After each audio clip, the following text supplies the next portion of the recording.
What's up, guys? So today I'm gonna be making a video on how to, just really why you need to be able to control your emotions and how you can do that. So if you guys don't know me, I'm actually someone who's had to struggle with emotions a lot in my life. When I was in elementary school and middle school too, I cried a lot. I was I remember this one time I was in third grade and my teacher was handing out lollipops to all of us.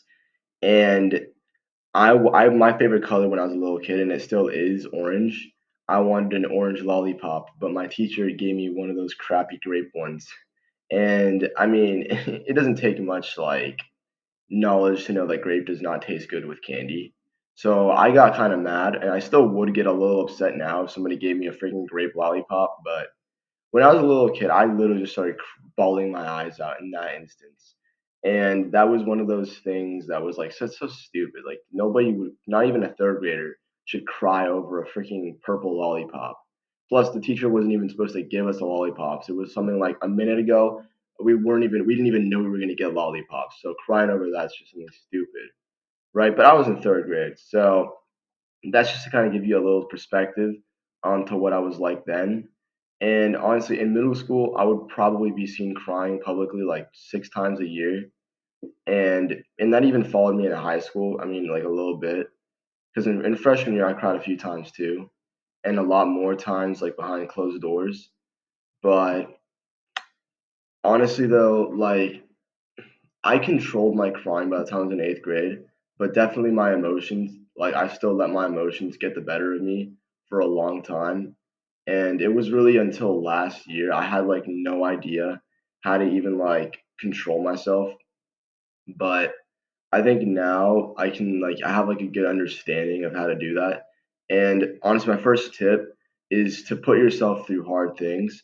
Now I know hard things are what make you get emotional. Because when you I'm gonna just give an example from my life, right? Like talking to girls, bro.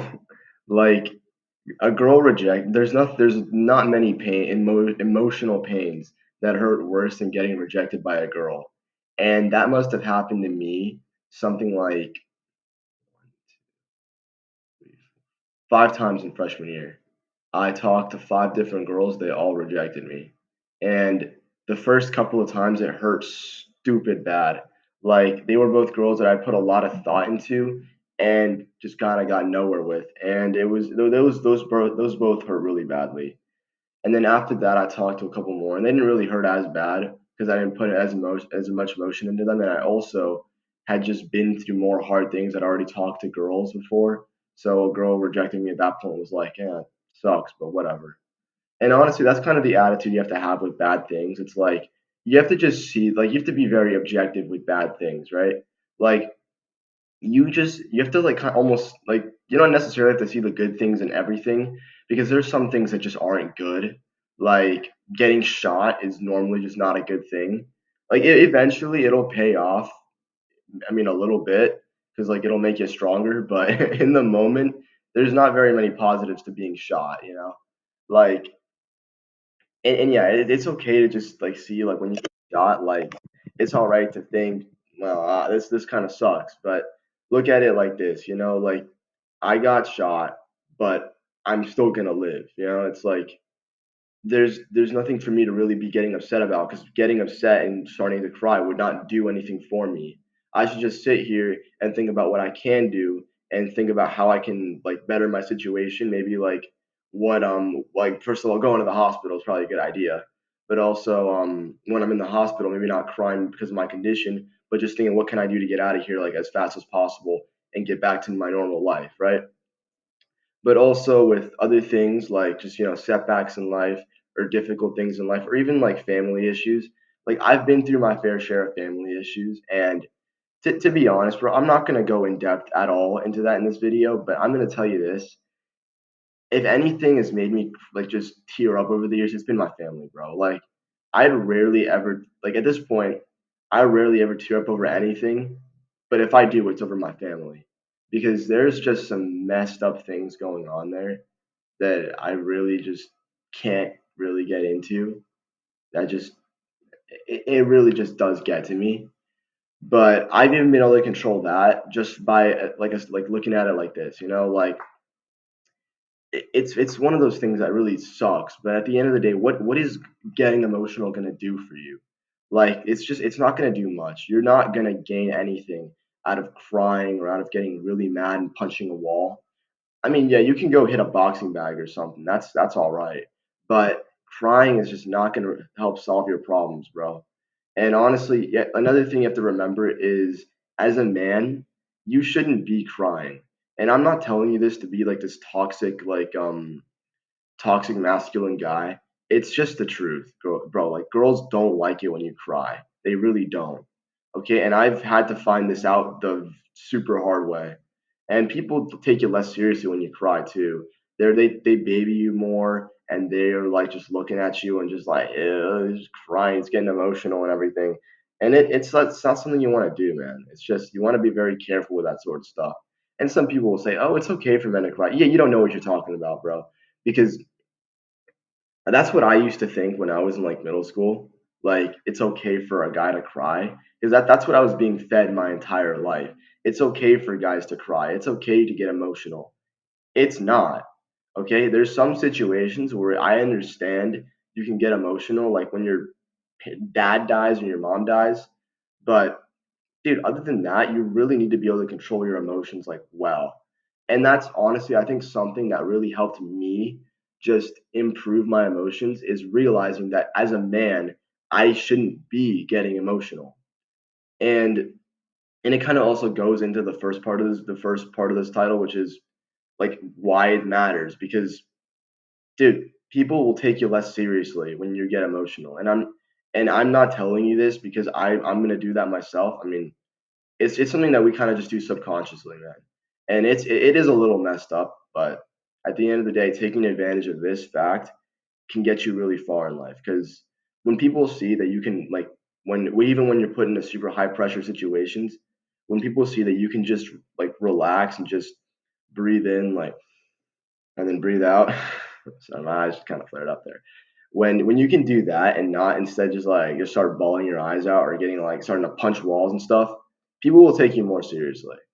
And I have friends that do get emotional at times, and people don't take them seriously. That's what I try to tell them sometimes, because they'll ask me for like advice and stuff, and I'll tell them like, bro, you shouldn't be getting emotional, dude. I understand it's hard, but like they're not gonna take you more seriously for getting emotional. Nobody's gonna think, oh my god, he punched a wall. This must mean he means business. Like no, they're just gonna think you're a little baby, because that's a lot of the time what babies do. They just do irrational things, and they do like these crazy. They start screaming. They start like kicking things. That's what babies do, right? And I'm telling you this a little bit to motivate you, like thinking like, oh crap, I'm acting like a baby here. But dude, at the end of the day, though, you got to realize that as a man, like even with girls, like you can also like if you're not getting like crazy irrational over everything, like your partner will be able to like level with you more. But it's mostly for men though, because like as a girl, it's a whole different ball game. I can't speak for girls because I'm not a girl. Okay, I'm not a girl. I don't know if you could tell at the start of this video, but I'm not a girl. Okay, and that wasn't me getting upset. By the way, it was me trying to like you know what? Forget it. Forget it. All right. Whatever. Like, I'm not a girl, so I can't speak on what girls do, like whether or not they should be getting emotional. But as a guy, I know as for a fact that people respected me more when I stopped crying, when I stopped like getting angry over things. And when something bad happened, I would look at it and just analyze like what can I do to make this situation better, right? And let me tell you a story. When I was a freshman, like a freshman in high school, I was getting bullied a ton. And I don't know if you watched my last video where I talked about like bulking or my video before that, but I was in shambles as a freshman, bro. I was 100 pounds, 5'6". My acne was terrible, and I honestly just looked like a bot, and I didn't get very much respect from people. And honestly, that kind of stuff hurt a lot. It hurt me a lot, and people didn't really have much respect for me. And I was getting emotional a lot too, which didn't help at all.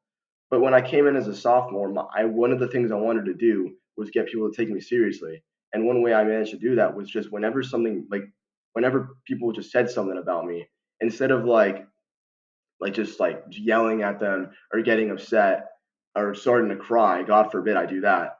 I would instead just look at him and say, or I would just either ignore it and just keep going, or I would like just say something smart, or I tell him, bro, don't waste your time with me, bro. He's like, you can't compare yourself to me, bro. Like I'm better than you. Okay, I didn't say that, but honestly, having some level of confidence also helps your emotions too, because it's a lot harder to think low of yourself when you have confidence in yourself. This doesn't mean being cocky, right? Like I can be cocky sometimes, and I can also be a little like too hot. Like how do I can think too low of myself sometimes too. Like I'll bring myself down in cases where I really shouldn't be, like with talking to girls. Like I still do that sometimes. I think so low of myself, and things like athletic ability and stuff. Like I sometimes do that to myself. And then and a lot of times when I'm making jokes, I get cocky as hell, and I really shouldn't be doing that at all. But honestly, it's just about finding that balance and thinking of yourself as just like, I'm confident here. I can use some work. And then don't forget, you can always use work in life. You're never going to reach a point where you've maxed something out. You can always do better. All right. Like even when you get a 100 on a math test, like which should be perfection, you could still do better. You could have done the test faster. You could have solved it better. You could have applied it better. You could think about it better. You could do a lot of things better. Okay. I mean, frankly, you could understand the concepts better. You could have maybe doubted a little less in the test. Even a 100 doesn't mean you're perfect. Okay. There's always improvement in life, and frankly, you'll never get to being perfect. But making a good effort to be perfect is one of the most important things. And honestly, if I can like finish this video off with anything, and I know this is a lot more broad than I started this video with, but if in life you target perfection and you go for perfection, you're going to be benefited greatly because training for perfection, training to be the absolute pinnacle of man is exactly how you're going to get ahead in life. Like not stopping until you see yourself at the very top, until you have perfected literally everything, which will never happen, by the way. You might get to the top in a certain area, but keep in mind there's always someone working harder than you. There's always someone better than you. Okay, and don't forget that. All right, like perfection in life is impossible, but it's something that I'm talking to you, all right? You need to be going for that. You need to be vying for perfection every single day when you wake up. When you're in your bed and you wake up in the morning, instead of going on freaking Instagram or TikTok or whatever, you need to be either like just reading your Bible, meditating, or just taking care of yourself or thinking, what can I do today? What can I accomplish today? And I'm just gonna leave you with that, man. Strive for perfection and work hard and stay relentless. All right. See you guys.